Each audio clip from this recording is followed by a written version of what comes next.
Panibagong update tungkol sa mga pangyayari sa Philippine Navy. Ngayon, pag-uusapan natin ang nakaraang pagbisita ni Philippine Foreign Affairs Secretary Enrique Manalo sa India, kung saan siya ay nag-co-chair sa 5th Joint Commission on Bilateral Cooperation kasama si Indian External Affairs Minister Dr. S.J. Shankar. Hindi lang sila nagpalitan ng diplomatic niceties mga bro. Todo trabaho sila at nakapaglagda ng ilang kasunduan lalo na sa usapin ng defense at security. Una, magpapadala ang India ng resident defense attaché sa Manila para itaas ang level ng official interaction nila sa Pilipinas. Cool diba? Bukod pa dyan, nag-alok din ang India ng concessional line of credit para sa procurement ng Indian defense systems ng Pilipinas. At hindi pa dyan nagtatapos mga bro. Planong bumili ng naval assets ang Pilipinas mula sa India na magandang balita para sa modernization program ng Philippine Navy.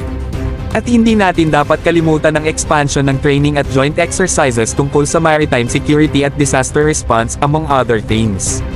Sino ba naman ang hindi mahilig sa magandang joint exercise, diba? Plus, magkakaroon ng increased cooperation sa hydrography na magiging game changer para sa dalawang bansa. Ngayon, alam ko may mga bro na curious sa mga detalye ng naval acquisition. Eto na mga bro, gusto bumili ng Philippine Navy ng 2 light frigates, bawat isa ay may displacement na 2,000 tons, habang 109 meters ang haba, capable ng cruising speed na 25 knots at kayang lumangoy sa Sea State 7. Sa bidding process, ang GRSE ang naging lowest bidder among the contenders, kabilang ang Daewoo Shipbuilding at Marine Engineering, Hyundai Heavy Industries, at Navantia. Pero, wait lang mga bro. May twist sa kwento. Na-disqualify ang GRSE dahil hindi nakamit ng financial capability requirements. Pero, huwag kayong mag-alala mga bro. Ang Camorte-class corvettes o Project 28 ay isang class ng anti-submarine warfare stealth corvettes na kasalukuyang nasa serbisyo sa Indian Navy.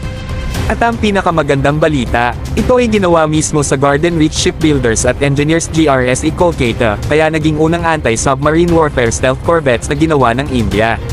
Aprobado ang Project 28 noong 2003 at nagsimula na ang konstruksyon ng lead ship na INS Camorta noong August 12, 2005. At ngayon, lahat ng 4 na corvettes, INS Camorta, INS Kadmat, INS Kilten, at INS Caberati ay nasa serbisyo na.